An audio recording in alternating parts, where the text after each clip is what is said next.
L'accueil de ce pays est exceptionnel par des flashs et des grondements.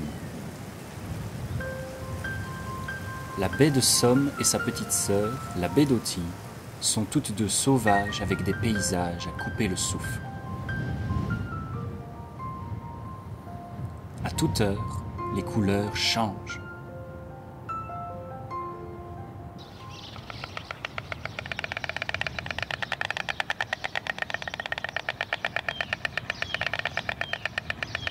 La baie de Somme est le refuge de millions d'oiseaux et le berceau d'une multitude d'oisillons, tels les hérons, les spatules, les aigrettes, les cigognes et tant d'autres.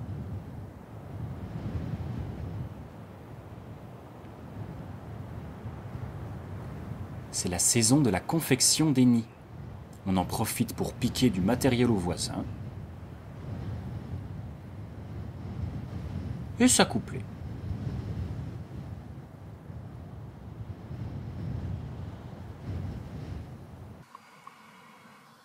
À l'intérieur du pays, le grèbe castagneux est à la recherche de sa pitance.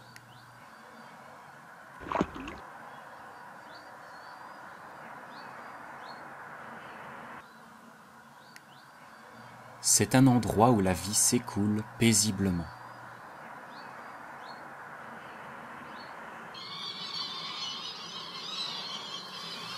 Il y a quand même quelques coins agités.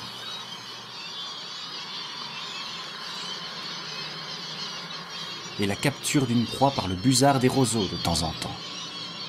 Il faut bien qu'ils vivent.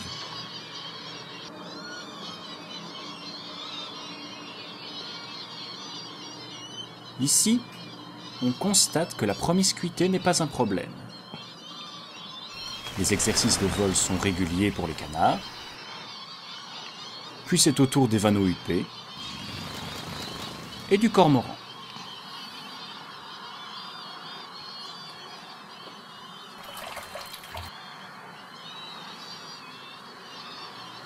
L'extrémité flexible du bec de la bécassine des marais lui permet de détecter ses proies dans la boue.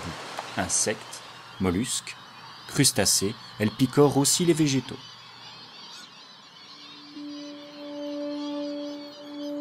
Probablement en migration comme tant d'autres oiseaux, la linotte mélodieuse s'accorde une pause.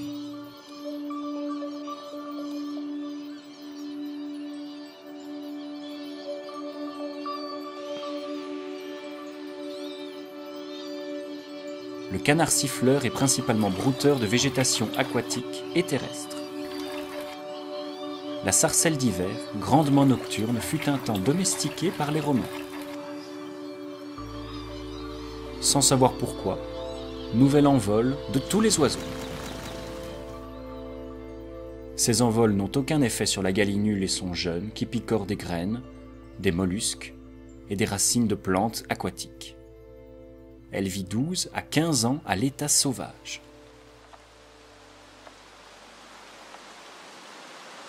Il arrive que tout à coup, le temps change. La tempête sévit. Voilà la foulque macroule bien secouée. Puis le soleil revient et révèle le paysage.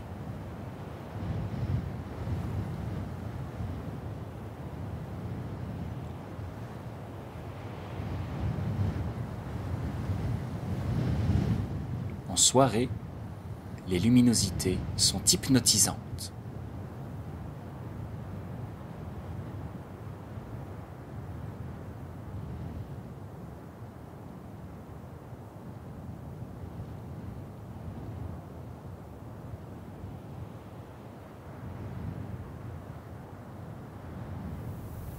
Le matin, lever de la lune rousse et de la brume.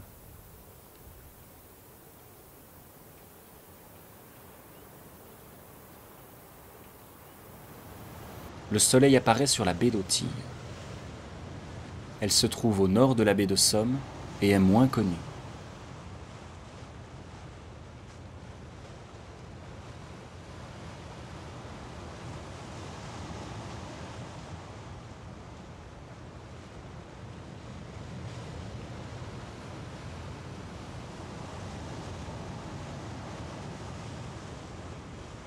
Les oiseaux se déplacent des dortoirs vers les lieux où ils se nourrissent.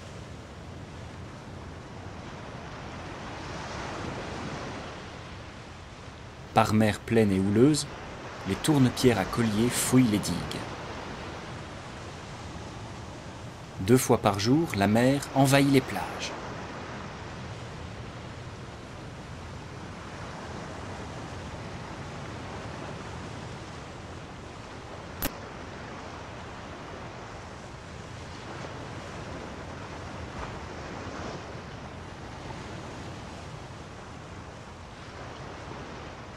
Les vagues partent à l'assaut avec plus ou moins de force. Impossible de se lasser du spectacle.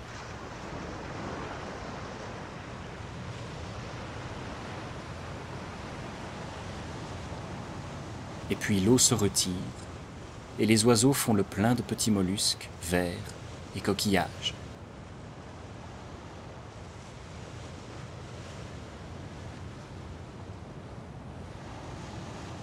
Le grand gravelot parcourt les terrains découverts par la mer. Se mêlent au gravelot des bégasseaux variables, parfois appelés machines à coudre, son bec s'enfonçant dans le sol comme une aiguille dans le tissu. Un peu plus loin, des chevaliers gambettes.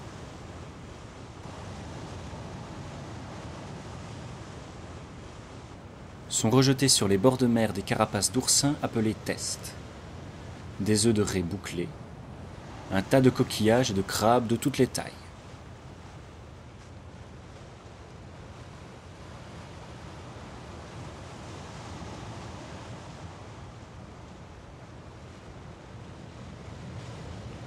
Dans ces baies de Somme et d'Authie, chaque coucher de soleil est le moment de l'apaisement et de la méditation.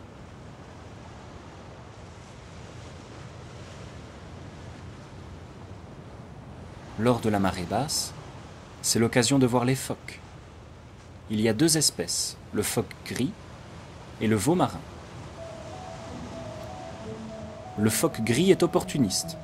Il se nourrit de ce qui est disponible. Il mange des mollusques et toutes sortes de poissons côtiers et de haute mer. Il se déplace jusqu'à 30 km des côtes. Phoques et veaux marins viennent se vautrer sur les bancs de sable découverts par la marée.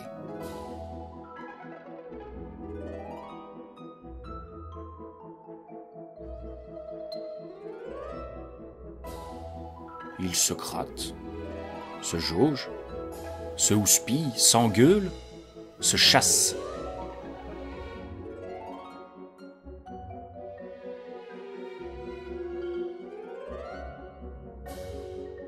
Ils font aussi de la natation synchronisée. Ils arrivent à faire des bulles. Ils peuvent aussi avoir le hoquet. Auraient-ils froid malgré leur épaisse fourrure? Grognements et grincements annoncent le début de la saison des amours.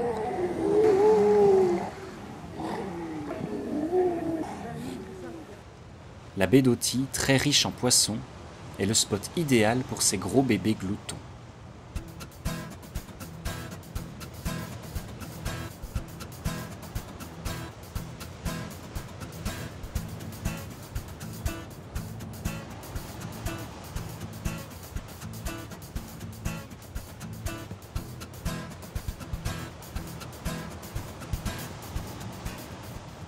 L'activité principale, c'est quand même dormir.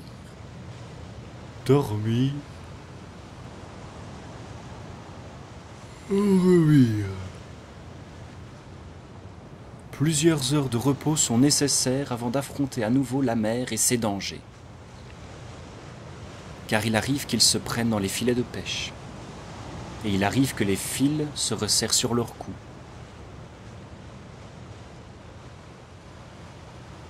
Un autre phoque présente des blessures identiques. Que faire pour les aider?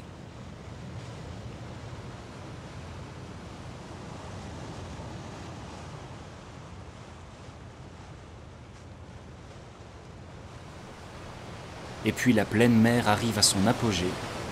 Les courants dans la baie d'Authie deviennent violents.